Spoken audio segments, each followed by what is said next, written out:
خالق کائنات اللہ عز و جل ارشاد فرماتے ہیں نساؤکم حرث لکم، نساؤکم تمہاری عورتیں حرث کھیتیاں ہیں، لکم تمہارے لیے، فأتو پس تم آؤ، حرثکم اپنی کھیتی میں، انا شئتم جہاں سے تم چاہو، وقدموا لانفسکم اور بھلائی کے کاموں کو مقدم کرو، واتقوا اللہ اور اللہ سے ڈرو، واعلموا اور جان لو، انکم ملاقوہ بے شک تم اس سے ملنے والے ہو، تم اس سے ملاقات کرنے والے ہو۔ یہ ہو ضمیر ہے اور اس کا مرجع خالق کائنات کی طرف لوٹ رہا ہے، یعنی تم اللہ سے ملنے والے ہو۔ وَبَشِّرِ الْمُؤْمِنِينَ اور یہ ایمان والوں کے لیے خوشخبری ہے۔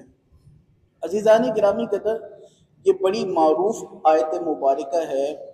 اکثر نوجوان حضرات اس کو اپنی محفلوں میں ڈسکس کرتے ہیں اور پڑھتے ہیں، لیکن اس کی تفسیر اور اس کے معاملے کو ایک غلط رنگ دیا جاتا ہے، ایک غلط ترویج دی جاتی ہے، اس کو صحیح طور پر جو ہے وہ اس کا صحیح معنی استعمال نہیں کیا جاتا۔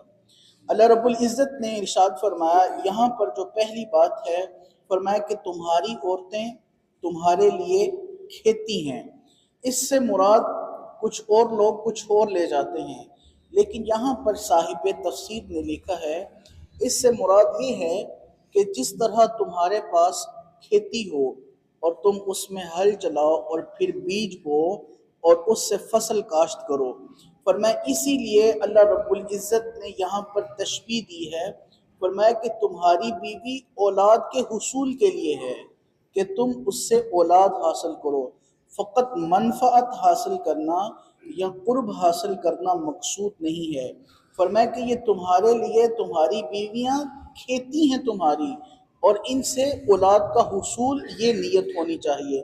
پھر فرمایا فَأْتُوا حَرْثَكُمْ أَنَّا شِئْتُمْ، تو تم اپنی جس طرح چاہو اپنی کھیتی میں آؤ۔ اس کا انتہائی غلط معنی ہمارے ہاں مراد لیا جاتا ہے۔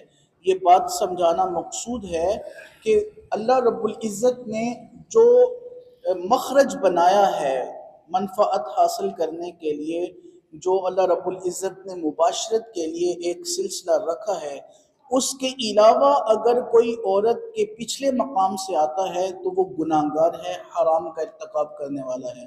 یہاں پر جو فرمایا ہے کہ تم اگلے مقام سے مباشرت کرو اور جس انداز میں چاہو کر سکتے ہو، یہاں سے یہ مراد ہے، اور یہ قطعاً مراد نہیں ہے کہ تم پچھلے والے مقام سے بھی یہ سلسلہ کرو، لیکن اس کا یہاں پر یہ غلط معنی استعمال کیا جاتا ہے۔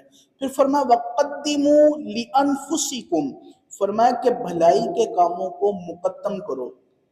اس کا ایک معنی جو صاحب تفسیر بیان فرماتے ہیں وہ یہ فرماتے ہیں کہ ہر نیک کام کو مقدم کرو، جو بھی نیک کام ہے اس کو مقدم کرو، باقی چیزوں کو تأخر کر دو۔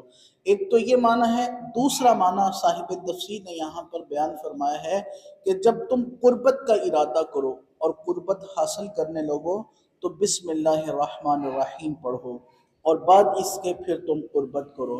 اور بخاری شریف کی روایت ہے، حضرت سیدنا عبداللہ ابن عباس حدیث کے راوی ہیں۔ یہ کوئی شریعت سے باہر کی چیز نہیں ہے، یہ اس کو سمجھنا بڑا ضروری ہے۔ یہ ہمارا ایک لاجک بن چکا ہے، نہ ہمارے علماء اس پر بات کرتے ہیں، نہ ہی عوام الناس کے اندر اتنا شعور پیدا کیا ہوا ہے کہ وہ علماء سے سوال کریں۔ یہ ایک شریعت کے احکام ہیں، ان کو سیکھنا ضروری ہے۔ یہ بھی ایک عبادت ہے۔ جی ہاں، یہ ہمارے ذہن کچھ اس طرح مفلوج کر دیے گئے ہیں اور ہمارے معاملات سے ہمیں اس قدر دور کر دیا گیا ہے۔ میرے صاحبوں، یہ ایک عبادت ہے۔ اللہ رب العزت نے یہ قربت میں بھی عبادت رکھی ہے، اور حدیث پاک میں ہے جب تم جماع کا ارادہ کرو تو بسم اللہ بھی پڑھو، اور پھر یہ دعا، حضرت عبداللہ ابن عباس راوی ہیں، نبی پاک صلی اللہ علیہ وسلم نے دعا بھی سکھائی اپنے امتیوں کو۔ یہ بخاری کی روایت ہے۔ فرمایا کہ جب تم قریب جاؤ تو پڑھو بسم اللہ اللہم جب جنبنا الشیطان وجنب الشیطان ما رزقنا، کہ کہ یا اللہ ہم کو یعنی میاں اور بیوی کو یا اللہ ہمیں شیطان سے دور رکھ، اور جو ہمیں اولاد دینی ہے دونوں کے باہم ملاپ سے الہی اس کو بھی شیطان کے حملے سے دور رکھنا۔ اور میرے کریم مصطفیٰ صلی اللہ علیہ وسلم نے فرمایا کہ جو یہ دعا پڑھ کر سلسلہ کرے، فرمایا جو اولاد پیدا ہونے والی ہے کبھی بھی شیطان اس کو نقصان نہیں پہنچائے گا۔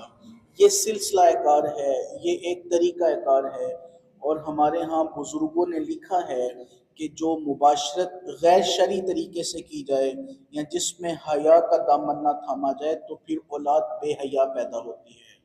اگر آج ماں باپ کا اولاد حیا نہیں کرتی تو اس کے پیچھے بھی ایک تصور ہے، اس کے پیچھے بھی ایک لاجک ہے۔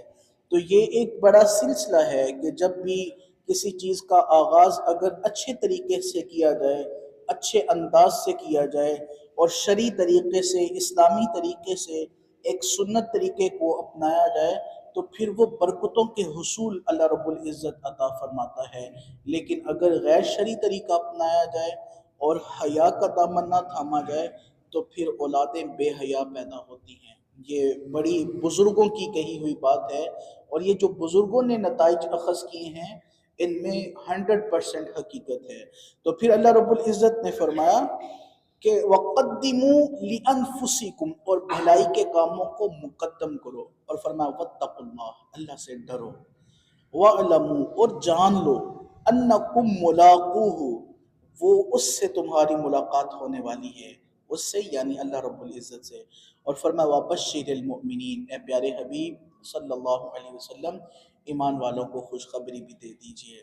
اس آیت مبارکہ میں امت کے لیے ایک بہت بڑا درس ہے، ایک بہت بڑا سبق ہے۔